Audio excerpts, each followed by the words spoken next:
Hello my sweet souls. ഇന്ന് ഞാൻ സംസാരിക്കാൻ പോകുന്നത് എന്തിനെ പറ്റിയാണെന്ന് അറിയാമോ? വിട്ടുകൊടുക്കലിന്റെ ശക്തിയെക്കുറിച്ചാണ്.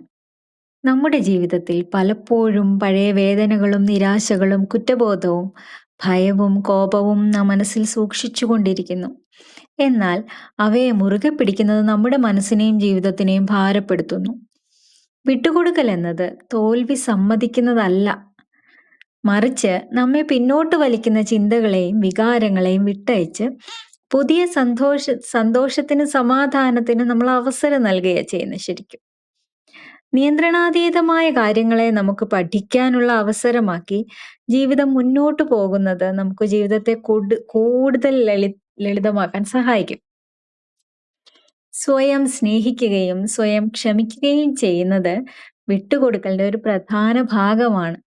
അതുപോലെ തന്നെ മറ്റുള്ളവരോടുള്ള വിരോധവും പകയും വിട്ടുകളയുമ്പോൾ നമ്മുടെ മനസ്സ് കൂടുതൽ ശാന്തമാകുന്നു. ശരിയല്ലേ?